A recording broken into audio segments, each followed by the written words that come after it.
Good afternoon, everyone. It's 12 noon, so we'll get started. Welcome to Medical Grand Rounds.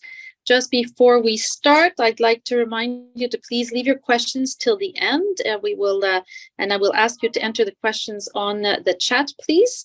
And as well, please answer a brief survey at the end of the presentation. This will let us know that you were present today. Before we move on, I would like to take a moment to make a brief land acknowledgement. McGill University is on land which has long served as a site of meeting and exchange amongst Indigenous peoples, including the Haudenosaunee and the Anishinaabe nations. We acknowledge and thank the diverse Indigenous peoples whose presence marks this territory on which peoples of the world now gather. Thank you for being here today.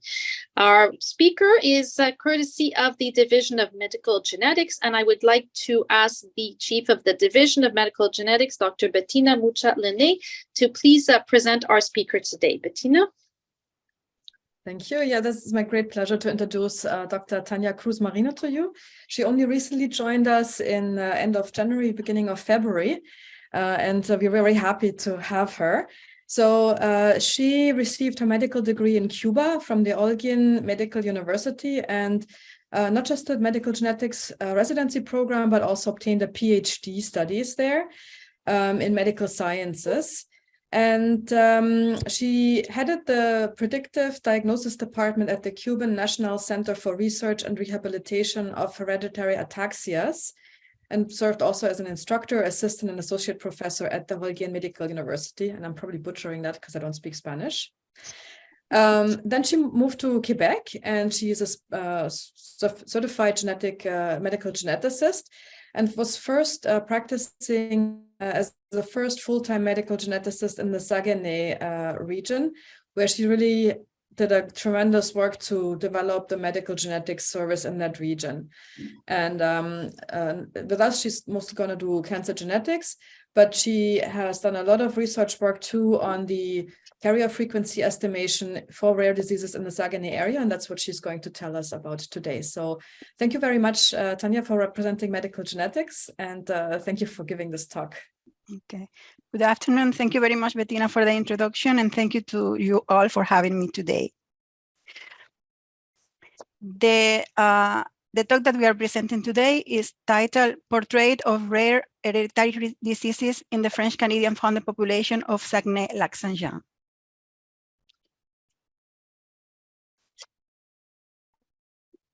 It's not advancing. I don't know why. Give me a second. Okay. Are you having problems? Are you having problems advancing? Okay. Yeah, but now it seems to work. So okay. I have no conflicts of interest to disclose, but as Bettina said already, I was born in Cuba, where our mother tongue is Spanish. Then I went to Saguenay, where we mainly speak French, and now I'm here with the MUHC team. So I'm presenting in English. So I'm always conflicting with trying to find the proper words, but I hope you can excuse me for that.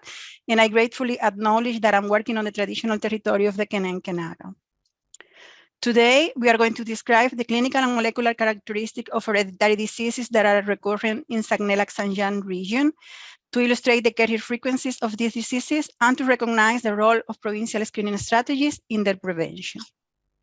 Between 1608 and 1759, about 8,500 immigrants from the West France were settled in St. Lawrence Valley. Their descendants, around 6 million Francophones, comprise the French-Canadian population of Quebec. By the end of the 17th century, immigrants from Quebec and Côte de Beaupré settled in Charlevoix, but they had a high fecundity. And for this reason, around 1840, Charlevoix became superpopulated, and some of their inhabitants moved to Saguenay and became the main founders of this region. That way, for 3 times, the individuals coming from a specific population were settled and originated a new population. This so-called triple founder effect has made Saguenay to be recognized as a founder population, where high fecundity rates and geographic, religious, and cultural boundaries have contributed to inbreeding along the years. At the same time, some alleles are being lost, and there is a high frequency and frequency changes for other alleles as a result of genetic drift. And the frequency for some of these genetic conditions or alleles have been already estimated in Saguenay in the past. Particularly, the carrier frequency for 14 autosomal recessive conditions has been previously published. 4 of these disorders stood early due to the high carrier frequency in the region, the increased number of affected families, and the severe clinical phenotypes. And you probably have heard talk about tyrosinemia or RSACs, the lactic acidosis from Saguenay, and the agenesis of corpus callosum with or without peripheral neuropathy. In Saguenay, 1 in 5 persons carries at least one pathogenic variant for one of these diseases. This is why the carrier screening became available as a pilot project in 2010. And in 2018, a web-based strategy allowed its extension to the whole province, reaching previously unserved regions. In this scenario, when thinking about foundry diseases in Saguenay, both outsiders and insiders focus in these 4 conditions. However, our team has been able to identify new recurrent conditions during the last period. Today, we will be reviewing a group of 12 conditions for which we have recently estimated the carrier frequency. For the 3 conditions that you can see there in red characters, a high prevalence had already been recognized in Saguenay in the past, but the carrier frequency remained unknown until now. We have organized these conditions in accordance with the age at onset of the main manifestation, that is prenatal, neonatal, childhood, or adulthood. So let's start by describing the clinical and molecular peculiarities of these conditions, and we will first review the first 2 conditions that have a prenatal onset. Nephronophthisis is the main cause of end-stage renal disease in children and in young adults. However, the type that we most frequently observe in Saguenay has a prenatal presentation. As you can see in these slides, on the second trimester ultrasound, fetuses have voluminous hyperechogenic kidneys with oligohydramnios, which in turn will produce the Potter sequences, the picture that you can see here on the right. On the autopsy report, there will be signs of renal hepatic pancreatic dysplasia as well as cardiac anomalies. All the cases reported in Saguenay were homozygous for a spliced donor variant in the inversin gene. The inversin protein is part of a complex of ciliary proteins that is required for renal and cardiovascular development. I'm sure you all have listened about these kind of conditions in the past, but what is relevant for this one is specifically the prenatal onset. We identified 4 affected fetuses from 4 unrelated and non-consanguineous families. This is a lethal condition, and the 4 couples had a termination of pregnancy at their option. Prenatal diagnosis allowed the identification of 3 unaffected fetuses in 2 of these families on a second time, and 10 carrier individuals have also been identified. The carrier frequency of this condition in Saguenay is 1 in 33. What it means is that if we put together 33 individuals from Saguenay, at least 1 will carry this pathogenic variant in the inversin gene. The second condition with prenatal onset is multiple intestinal atresia. This condition is characterized by polyhydramnios, intrauterine growth retardation, bowel distension, and luminal calcifications. The atresia takes place at various levels throughout the small and large intestines, and this will lead to organ failure. This severe disorder is usually fatal within the first month of life, and surgical interventions are palliative but do not provide long-term survival. That means they will all pass. All the cases from Saguenay were also homozygous, in this case for a spliced donor variant in the TTC7A gene. This protein that is called tetratricopeptide repeat domain containing 7A plays a role in the cell cycle control, among other functions that you can see here on the slide, but it's a protein that is very important to guarantee the intestinal epithelial cell integrity, and is called the stewardess of the intestine. 15 cases belonging to 8 families have been diagnosed with this condition in the past in Saguenay. There was consanguinity only in one of these families, and the main contribution of our team in the case of this condition was related with the segregation studies, by which we were able to identify 21 carrier individuals belonging to these families, and also the carrier frequency of the condition that is estimated as 1 in 49. With this, we finished the prenatal onset diseases, and I just wanted to show you how beautiful the winter looks in Saguenay. And with that, we are going to discuss now the conditions that will be presenting in the neonatal period. Junctional epidermolysis bullosa type 2 generalized severe is the most severe form of junctional epidermolysis bullosa and often results also in early death. There is fragility on the skin and mucous membranes, extensive blistering with little or no trauma, and the lesions are present at birth or in the neonatal period. Infants will become susceptible to electrolyte imbalance and infection, and eventually they will pass. All the cases that we identified in Saguenay were homozygous for the same nonsense variant in the LAMA3 gene. This variant that we identify has not been reported in the literature, so has not been listed as one variant responsible for the condition before. The laminin subunit alpha-3 protein is a subunit of laminin 5. Laminin 5 regulates anchorage and motility of epithelial cells, signal transduction and differentiation of keratinocytes. Therefore, plays an important role in regulating tissue organization, gene expression, and survival of the epithelium. In general, laminins are essential for formation and function of the basement membrane. In the pictures that we can see here on the right, you can see the null mice, as well as the evolution of the disease in the first 48 hours of life. First, you will see that there is blistering, specifically in the oral mucosa and forelimbs. But later, as soon as some hours later, you will see that there is severe blistering and loss of epidermis of the head and almost the whole body. And that gives you an idea of the severity of this condition. 5 newborns that belong to 5 unrelated and non-consanguineous families were seen in our service in Saguenay. 12 heterozygous carriers were identified through segregation analysis, and the carrier frequency for this condition happens to be around 1 in 71. Early onset vitamin B6 dependent epilepsy is characterized by seizures in the neonatal period or first month of life. Clinical response to pyridoxine and pyridoxal phosphate has been observed. However, acquired microcephaly and brain anomalies will be present. You have here on the slide some of the main brain anomalies that have been described.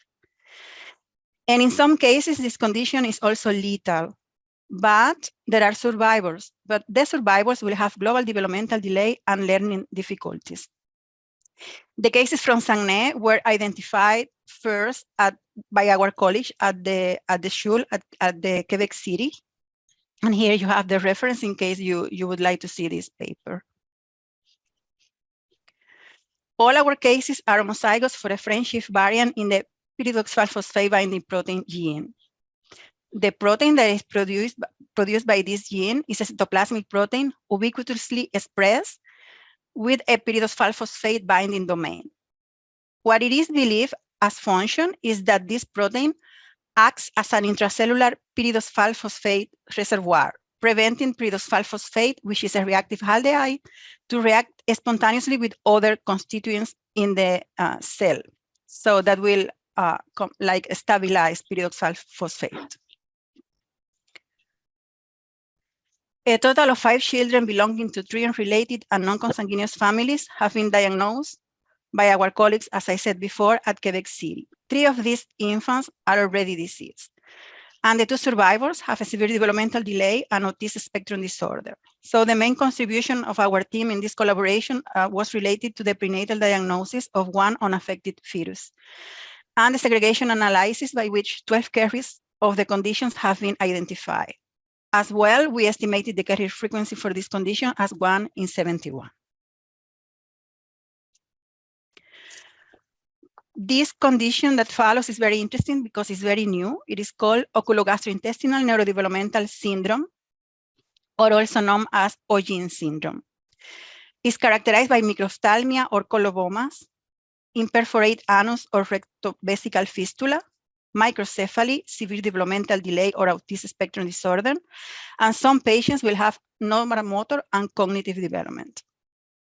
Other clinical features will include genitourinary anomalies, structural cardiac defects, hearing loss, or growth delay. As only 10 children have been described so far, the full natural history of this condition remains to be written. And the condition was first described in 2020. There were McGill scientists that collaborated with this first description of the disease, and 2 patients from Saguenay were already included among the first 5 that were described. So far, we know only 10 cases all over the world, and 5 of them come from Saguenay. So to give you an example of the big clinical variability that we can observe in this condition, here what we have are pictures from the Saguenay cases. These are 3 of the cases.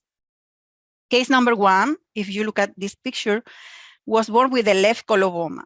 This coloboma evolved to choreectopia, and at present is almost non-visible, so it's almost corrected.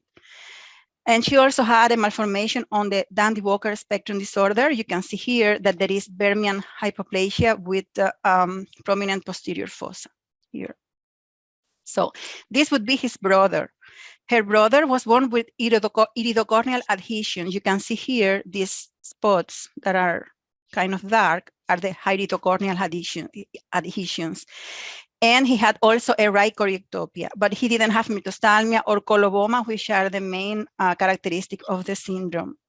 And the third case, which is here, only had mycophthalmia and choreectopia, but didn't have coloboma. On the gastrointestinal manifestation, there is also high variability. So the first case had an imperforate anus, but the second one only had an anterior displacement of the anus, which is considered a minor manifestation of anus imperforation. And the other one was normal on this side. And well, about the neurological manifestation, this is something that we need to follow on time because they are very young, are less than 2 years old.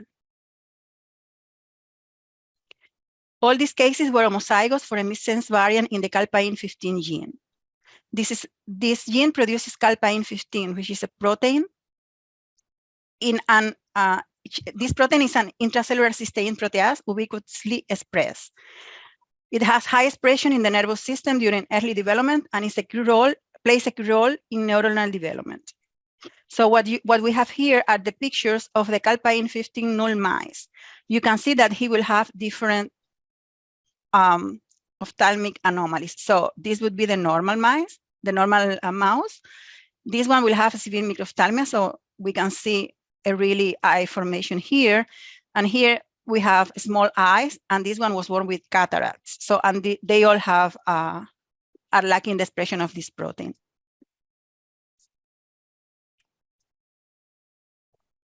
We have identified 5 affected children from 3 unrelated families, and only in one of them there is consanguinity, not in the others.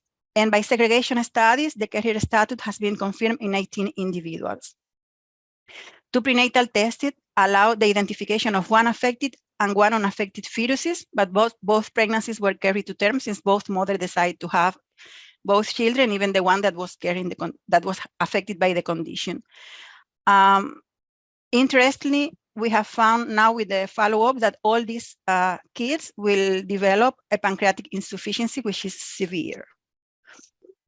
This is something that we are learning as we follow their development. And the carrier frequency for this condition was estimated as 1 in 124. However, you will see later that this is the condition for which we studied the less number of individuals. So we think that if we do a larger study, we will be able to identify a larger number of carriers in the population. Next condition is congenital disorder of glycosylation with phosphomanose isomerase deficiency.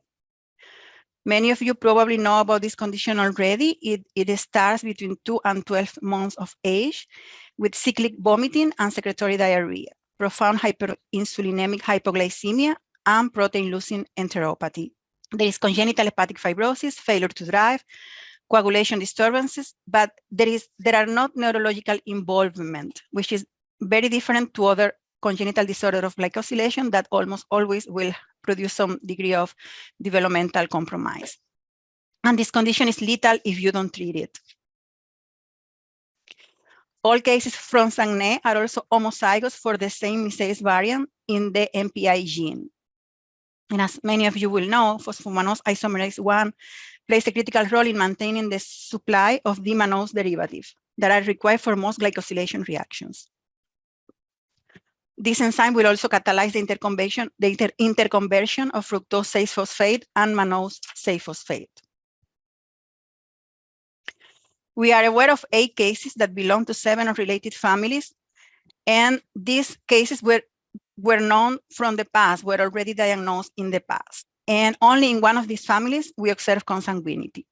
Again, what our team advanced in this disease was the identification of the carriers in the families, and we were able to identify 31 carrier individuals. This condition, as we said before, will be lethal if we don't treat it. And unfortunately, mannose treatment was not available by the time when the first 7 patients were born. So they didn't survive. The last case, which is this one that we have represented here to the right, she was born in 2013, and she has benefited from mannose supplementation with an excellent clinical evolution so far. Thanks that we know now that mannose can be the treatment. The carrier frequency for this condition in Saguenay is 1 in 71.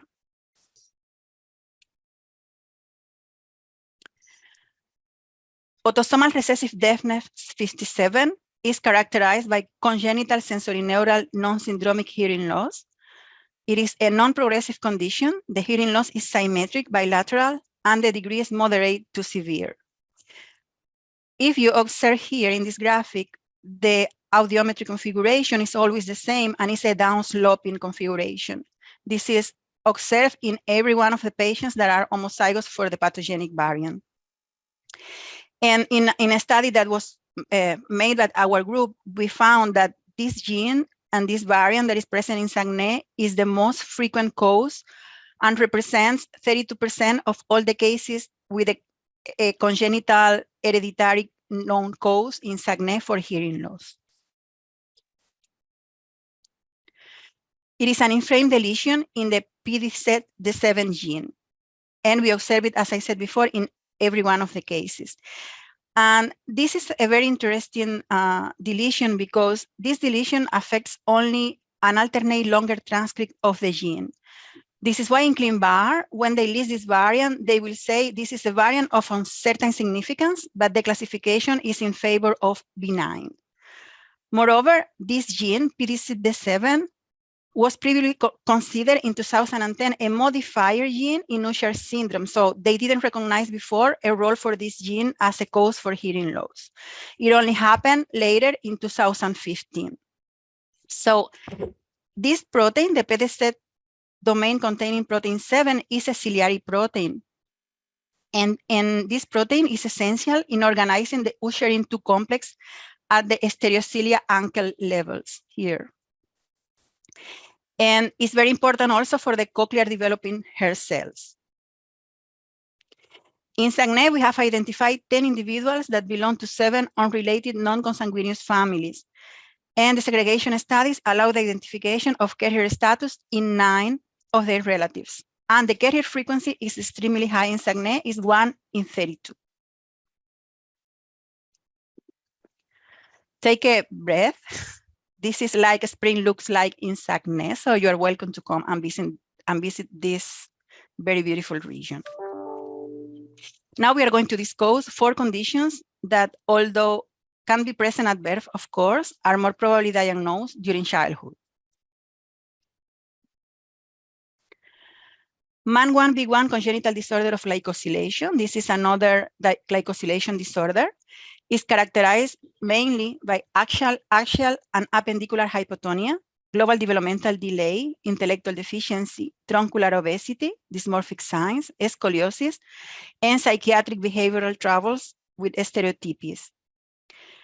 We have observed also some clinical characteristics in Saguenay that have not been described in other cases. These cases will have epicanthus inversus that you can clearly see here. And they have white corneal spots that we don't know why. are present there. They have ptosis, and they also have external ophthalmoplegia. They also have hepatic hemangiomas, and there is, I don't have the picture here, but they will have hypoplasia of the anterior and interhemispheric falx in the brain. So in Saguenay, again, all the cases are homozygous for the same variant, and this will be a nonsense variant in MAN1B1 gene. This variant had not been reported in the literature in the past and was not seen in ClinVar either. So we have only seen it in Saguenay. The protein called endoplasmic reticulum manosyl oligosaccharide 1,2 alpha manosidase will be very important in the maturation of the N-link glycans in the secretory pathway. So it will be involved in the glycoprotein quality control. It will target misfolded proteins for degradation. As you saw in the picture, we have identified 3 individuals that belong to 2 unrelated families that are affected with this condition. And here the family in the right, we observe consanguinity, but not in the other. And we were able to identify the heterozygous state in both mothers, but parents, one was deceased and the other didn't consent to be tested. So we couldn't validate the heterozygous state in any of the fathers. The carrier frequency that we observe in the population is 1 in 62. This interesting condition that we will talk about now is called autosomal recessive intellectual developmental disorder 39, and is characterized by moderate to severe intellectual deficiency, severe and progressive microcephaly. You can see here in the picture to the right, the extreme microcephaly that is present, this patient has. They all have global developmental delay with severe speech delay, behavioral problems, short stature, hyposcoliosis, dysmorphic signs, and sleeping disorders. And if you compare case 2 with case 3, you can see that there are very, very similar dysmorphic features, like they have prominent anterior teeth with a receding chin, and the lower lip is everted. So the microcephaly is also evident, especially in the lateral view here. So I found that from the dysmorphic point of view, they resemble a lot. What we identify as the cause in these families is a variant, a missense variant in a gene called TTI2. This variant has not been reported previously in ClinVar, so it seems to be very specific also for these families. The TELO2 interactive protein 2 is a member of the triple T complex that you can see here. And this complex is very important to regulate all these kinases that you will recognize. Some of them like ATM and TOR ATR that are very important for their function in the control of the cell cycle. This is why the protein TELO2 interacting protein 2 is very important for different processes like DNA damage response, non-sense mediated decay, and telomerase assembly. It's also involved in cellular resistance to DNA damage by stress, let's say like ionizing radiation, ultraviolet light, and mitomycin C. We have 3 individuals that belong to 3 unrelated and non-consanguineous families, and a 4th case with the same condition was also identified by our colleagues at Quebec City at the Schule. And the family that was identified in Quebec City reported consanguinity, but the 3 families that we reported in Saguenay are not consanguineous. By prenatal diagnosis, we identified 1 non-affected fetus in one of these families, and 11 carriers have been identified through segregation studies. The carrier frequency is also very high in Saguenay, is 1 in 45. So very probably that many of the children or young adults that we have with intellectual deficiency in Saguenay will have this condition. Naxos disease is a condition characterized by arrhythmogenic right ventricular cardiomyopathy, palmoplantar keratoderma, and woolly hair. Here on the left, you can see the pictures from the original report in Naxos Island. This is where the disease was first described. You can see the severity of the woolly hair and also the hyperkeratosis in hands and feet. On the right, what you see is the 3 pictures from patients from Saguenay. So if you make a comparison, you will see, yes, they have woolly hair that is different from the rest of their relatives, but is less severe than the one, observed in Naxos Island. And also the keratosis is present, but it's very mild if we compare it with the cases reported in Naxos Island. Another difference that we have observed is that all patients from Naxos Island develop the cardiomyopathy very, very young, like it is 100% in adolescent. However, our cases, we have 2 adolescents, they haven't developed the rhythmogenic ventricular cardiomyopathy yet. And the other cases that we have developed the condition from 28 years on. So we think the phenotype of our variant is less severe than the variant that is observed in Naxos Island. The cousin Mrs. variant is located in a gene that is called JUP, and all our cases are also homozygous.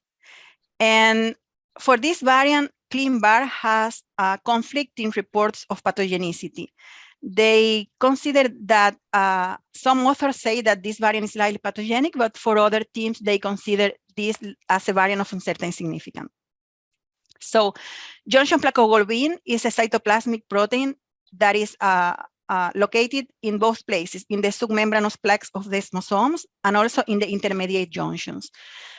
Therefore, this protein is very important for the normal function of the gap junction. If you look here at this graphic, when there is a failure in the cells that undergoing constant mechanical stress, what happens is there is a detachment of the myocytes, of the hair shaft dysplasia, and keratocytes. And these are the clinical characteristics that we observe in Naxos disease. For this condition, we have reported 7 unrelated individuals. From these 7 individuals, 5 come from Saguenay, and 4 of them were diagnosed in our service. However, we have other individuals that were diagnosed by our colleagues in Quebec or in Sherbrooke. And by segregation studies, we identify 8 carriers from Saguenay. And what is interesting is that these cases from Saguenay had normal electrocardiogram and echocardiogram. If we compare these individuals with the one reported in the Naxos Island, we can see that in Naxos, they have minor electrocardiographic and echocardiographic changes, but the patients from Saguenay do not have these changes. So again, this validates our hypothesis that our variant is less severe than the one from Saguenay, from the clinical point of view. The carrier frequency for this condition is 1 in 52.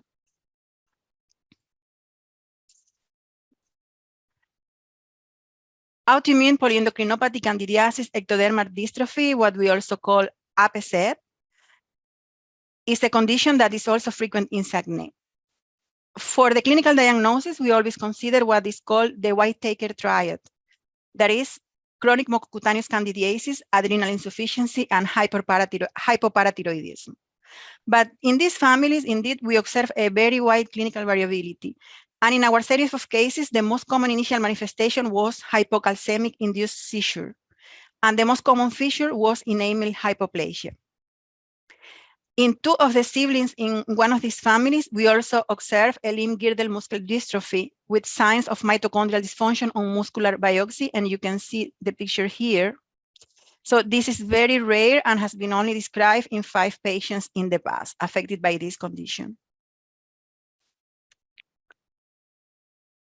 There is a missense variant in all of these patients in the IRE gene that is responsible. The protein that is coded by this gene, IRE, is a transcriptional regulator, and it will induce immunological self-tolerance. That is why when the protein doesn't function properly, the immunological self-tolerance fails, and then we have the immune manifestations. We have identified 11 individuals from 7 unrelated and non-consanguineous families. And by segregation analysis, we have identified 11 carriers with a carrier frequency that is really, really high of 1 in 39. Last post, because we are getting to the end, keep hope. And this is the fall. This is like a picture from fall at the fjord in Saguenay. So please come and see these beautiful places sometime. The last condition we are going to be talking today about is hemochromatosis type 2 A. So hemochromatosis type 1 is very common and we all know about it, but hemochromatosis type 2A is characterized by severe iron overload and organ failure before 30 years of age. There is hypogonadism, cardiomyopathy, which are the most common manifestation at onset. And there can also be glucose intolerance, diabetes, heartopathy, skin pigmentation anomalies, liver fibrosis, cirrhosis, or in some cases, cancer. The picture you can see here, I don't know if we are able to clearly see in the picture, but there is a difference in pigmentation, and this is the result of iron accumulation in this patient.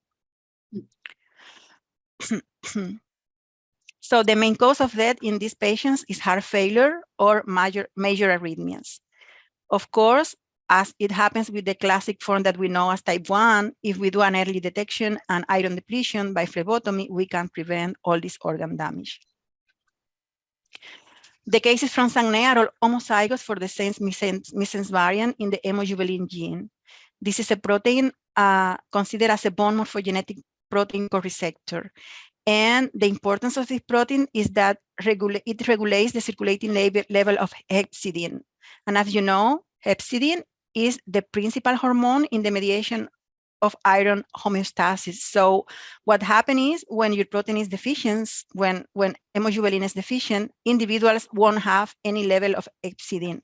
And if you don't have hepcidin, it favors more iron overload and a more severe phenotype than the observed in hemochromatosis type 1. We have identified 7 affected individuals from 5 unrelated non-consanguineous families. And the carrier frequency that we have estimated is 1 in 70.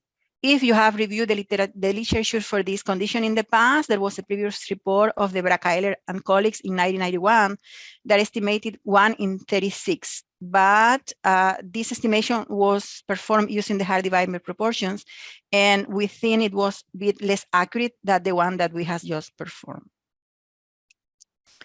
So let me just explain you quickly how we did estimate the carrier frequency for these conditions in Saguenay.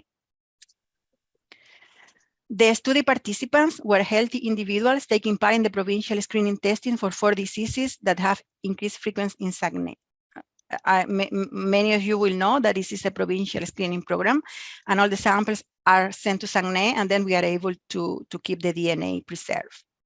So most of these individuals consented to banking their and to anonymize their DNA samples, and they consented for their use for further analysis. So ethical approval for the secondary use of anonymized samples was obtained from the Saguenay-Lac-Saint-Jean Ethics Committee and the DSP, the Direction of the Professional Services. And at the end, we took 1,059 samples that were randomly selected and indistinctly used for Tachman genotyping technique. Finally, the carrier frequency was estimated as the relation between the number of carrier individuals and the total of healthy individuals studied for each condition. In this slide, you can see the 12 diseases, and they are ordered according to the carrier frequencies here in this column.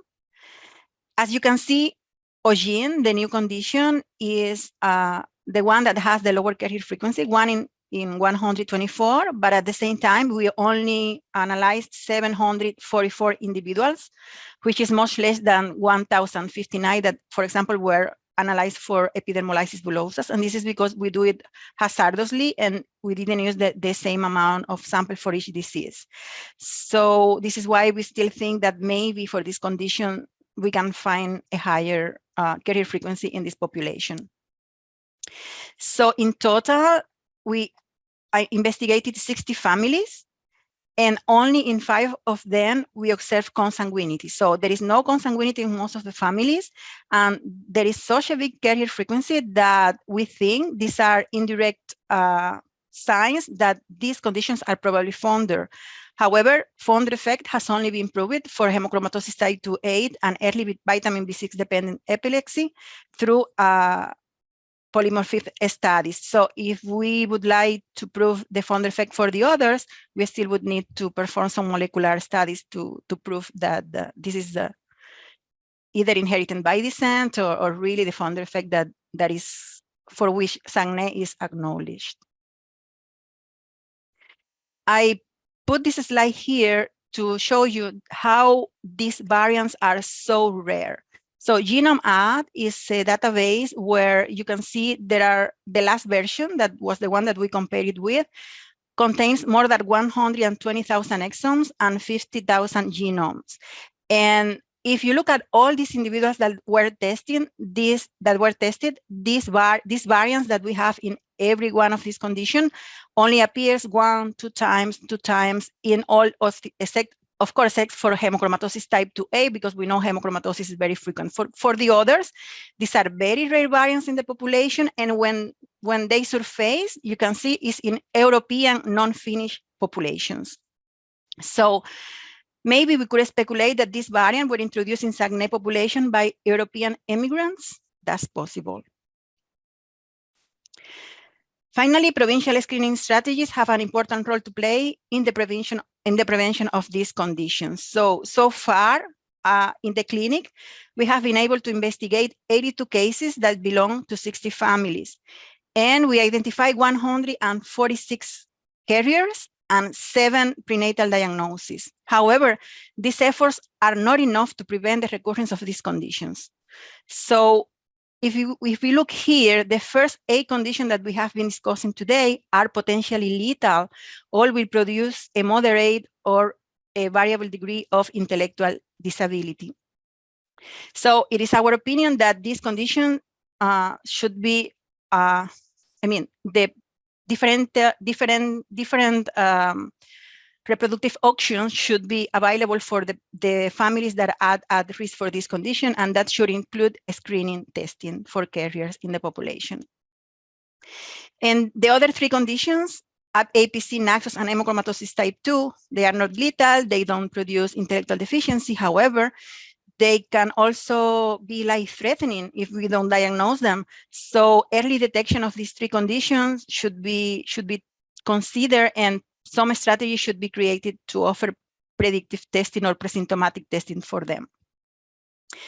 And finally, congenital hearing loss should be detected for every newborn in Canada through newborn screening. And at the time of the study, which happened last year, the newborn screening was not available in Saguenay, but now it is. So in brief, the carrier frequency had been previously estimated for 14 conditions, and for 4 of them, the provincial screening program has already been put in place in the province of Quebec. With our study, we have estimated for the first time the carrier frequency for another 11 conditions, which increases the number of conditions with non-carrier frequency to 25. And in our opinion, the provincial carrier screening program should be expanded to include 8 of these conditions, and these are the conditions that we are targeting here, the ones that we said previously produce either intellectual deficiency or are lethal. So getting to diagnose this family, of course, from a clinical point of view, has been an amazing journey, but it has not been exempt of difficulties. To give you some examples, 3 of the variants that are recurring in Saguenay are not reported in ClinVar or in the literature, so it has been not so easy, especially at the beginning, to convince the clinical community that this is the cause of these conditions in the Saguenay families. The PDC-D7 gene, which is responsible for autosomal recessive deafness, when we start diagnosing the first families, where this gene was considered as a modifier, and yet today, the variant is considered as a VOS favoring benign. So we know this is the cause in Saguenay, but it's not what goes necessarily with what is reported in the literature. For Naxos disease, the variant that we see in Saguenay still has conflicting reports of pathogenicity in ClinVar. And for Ogin syndrome, when we diagnosed our first case in 2020, the condition didn't even exist. It was not recognized as a disease. So not easy either to get to the final diagnosis. And all these lessons tell me, and I tell you today, do not take a variant of uncertain significance for an answer. As conclusion, this study has expanded our knowledge on the clinical and molecular peculiarities of rare conditions that are recurrent in the French-Canadian population of Saguenay. The increased carrier frequency, together with the onset of consanguinity, suggests a possible founder effect for these conditions. And provincial screening strategies and locally developed initiatives are of essence in the prevention of these diseases. This is why we made these recommendations. We recommended to extend the study to other French-Canadian families in the rest of the province, because we wonder if there are other families that are French-Canadian that will have also these rare conditions. To continue the study of affected families with haplotyping or short tandem repeats, polymorphisms, to obtain evidence on the founder effect of these variants. To extend the provincial offering for screening testing to encompass the diseases with potential lethal effect, as well as the condition associated with intellectual deficiency. To develop strategies for presymptomatic diagnosis of life-threatening conditions, and to guarantee universal access to newborn auditory screening to all newborns in Saguenay. And as you see, this last recommendation has a check mark, because we were very happy to find out that there was an announcement made recently that it will finally be developed in Saguenay and all newborns will benefit for screening. All this result that I had presented to you today was possible thanks to the effort of a team, of course. For you to know, before 2015, the team in Saguenay in the genetic service was formed by 3 genetic counselors and 1 clerk. But they have been expanding their resources, and now they have 4 genetic counselors and 1 position that is open for another trainee that will finish next year, we hope. 1 genetic counselor assistant, 1 nurse, 2 clerks, 1 gestionnaire, and now they have 2 pen for medical geneticists. So if there is some resident listening to me who would be interested, it is a very interesting option. And from the lab side, Dr. Louis Bouchard and Caroline, who was his former student and now is studying genetic counselor at St. Justine. So we hope she will come back to Saguenay soon to fulfill this position that we have for another genetic counselor. And last February 14, we were very happy to see the result of this work published in the American Journal of Medical Genetics. And so I leave you here the reference in case you want to take a look. But I cannot finish today without mentioning a very important article that was published in Science in May 25, where many researchers from McGill have been contributing, and is a larger study that analyzes how geographic features shaped migrations, particularly the river networks across the region of Quebec. So I strongly recommend you to take a look to this article. And at the same time, 1 day after this paper came out, we had our colleague, Dr. Bernard Bray, who made an excellent presentation on the health impact of founder mutations in the French-Canadian population of Quebec. So this is a larger study than the one I presented today, because he explored not only the variants that are frequent in Saguenay, but also the variants that are frequent in the whole province. And one of the diseases that Dr. Bray mentioned in his presentation was a neuromuscular disorder that is caused by DOX7. This is one of the genes that we couldn't include in our study, because of course we didn't include everything that is out there. And but we have been discussing that it will be very interesting, since they have found 7 families in Saguenay who would have the same variant in this gene. At the same time, we are aware of at least 5 families who have choreoacanthocytosis, and we know the variant. And for mucopolysaccharidosis type 4A, we have the same variant that is frequent in the rest of the province, but we would like very much to analyze the carrier frequency for this condition. So a lot to move on yet. And this is why I led you with these 3 elliptic points here. So there is a lot out there, so very much work to do yet. My take-home message is, if your patient comes from Saguenay-Lac-Saint-Jean, do not take a variant of uncertain significance for an answer, and keep your eyes well open, because there are many things yet to be described. And with that, I will be more than happy to have your questions. Thank you very much. Fascinating presentation. Bettina, I think you're still there as well, so thank you for still being there. Fascinating population, obviously, that you're able to work with, and congratulations on the work you've done with this population. Really very interesting, and great to see the McGill team publishing some fascinating articles like this. There's a few minutes left for question. There's a question here from Dr. Doss. Most mutations appear to involve single base replacements, such as C greater than T. Applebeck-induced TS mutations. Has there been attempts to base edit these genomically? I didn't hear the last part. Has there been any attempts to base edit these genomically? Well, no yet, but I have to say this is an amazing team in Saguenay. So whoever have interest in collaborate with ideas like this one, I'm sure there is a lot of space for collaboration. Note that we only put light into all these diseases last year, was the time when we finished this research, and the paper was out on February 14th. So it was a very, very preliminary and very, very first step, like describing the clinical phenotype and estimating the carrier frequencies. So anything else has yet to be done. David Rosenblatt, I see you turned your camera on. Would you like to make a comment? Yes, I guess because it's sort of a general medical audience, I'd like Tania to comment on, as we get better in treating particularly the childhood onset, who's going to take care of these patients? It's like, you know, it's like the elephant. People take the care of one section of it, but is there any, in the Saguenay, are there clinics for any of these disorders as a grouping? Which ones do you need a critical number of patients? One of our problem medical geneticists is we see a large, like we don't see 1,000 diabetes patients in a year. We may see, you know, patients with 50 or 60 or 70 different diagnoses, and nobody really can be experts in all aspects of the medicine. So how does one organize healthcare to take care of people with these types of diseases? So this is a very interest context right now, because for the first part of your question, yes, in Saguenay, they have developed a specialized clinic.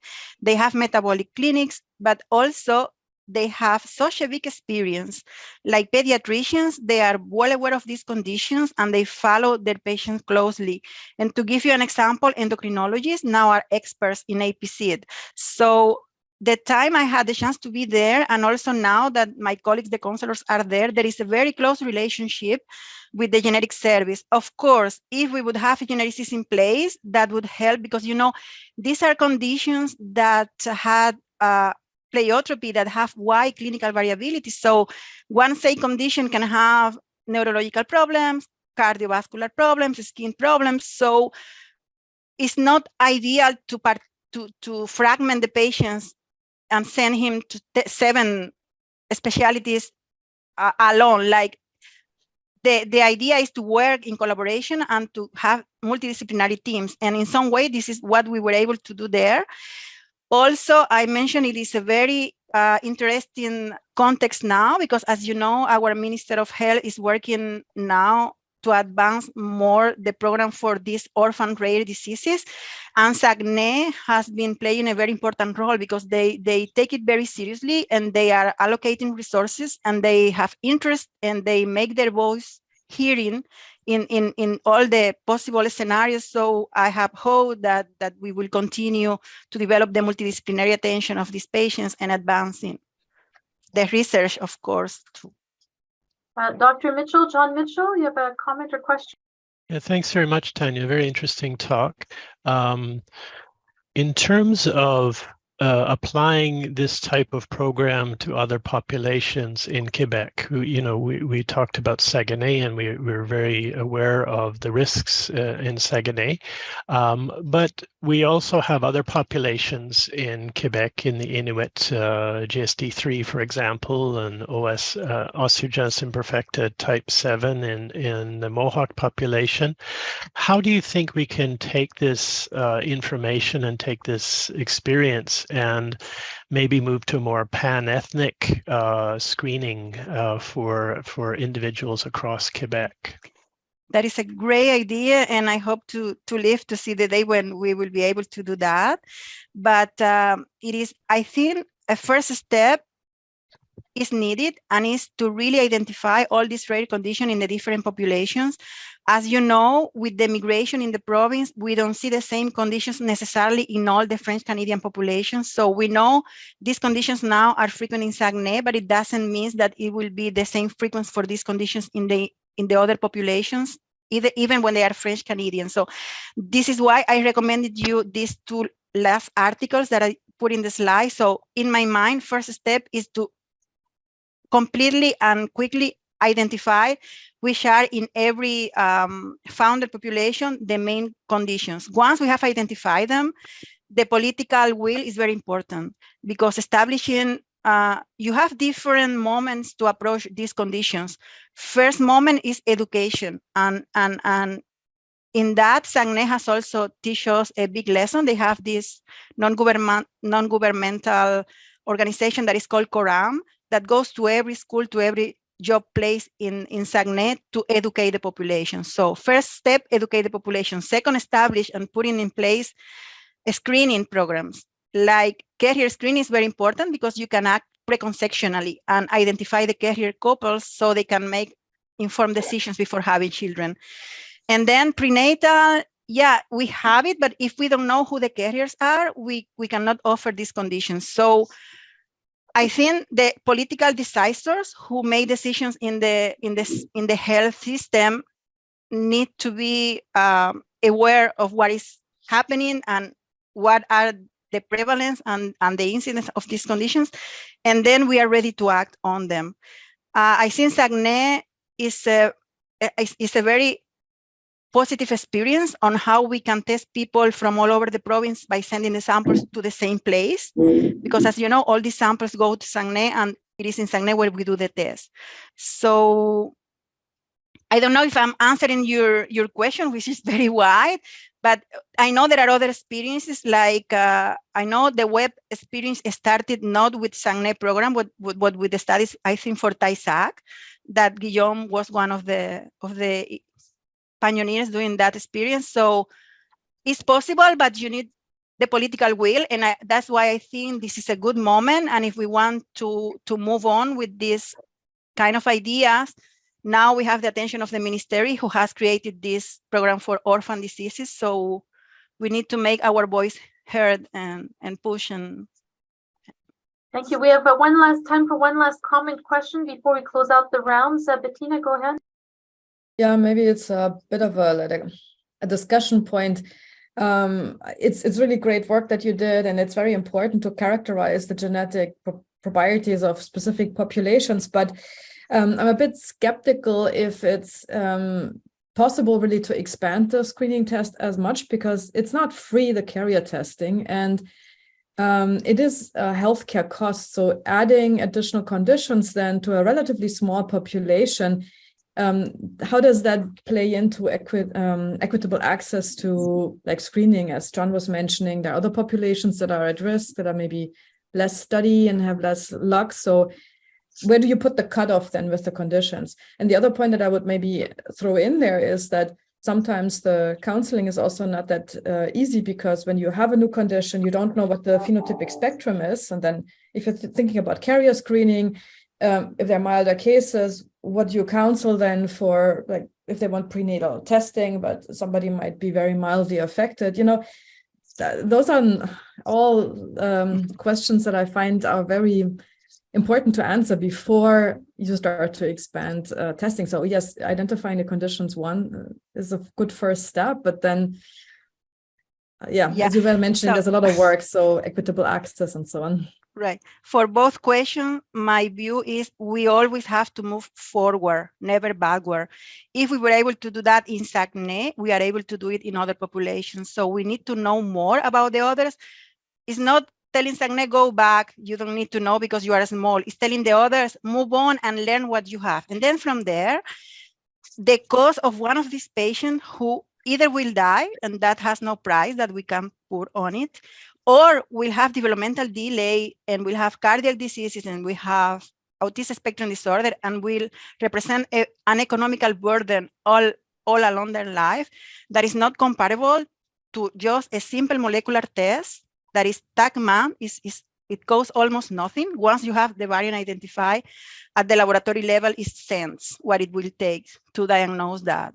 So there is a very, very big burden economically if we are not doing prevention. And this is proven for more of the conditions in medicine. That's one point.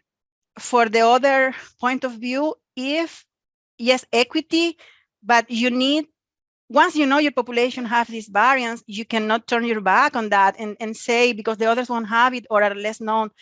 I think, again, we need to move forward and put the others to the same level where we are in Saguenay now, because they have proven to us that it's possible and we can get there. Of course, again, it takes, I agree with you, a lot of resources, and it's money and you need political will to do all that. So I don't know if they are going to be able to add the new aid that we are proposing, but the need is there and it's not so cost because now we know the variants and we have developed the molecular test and it takes almost nothing.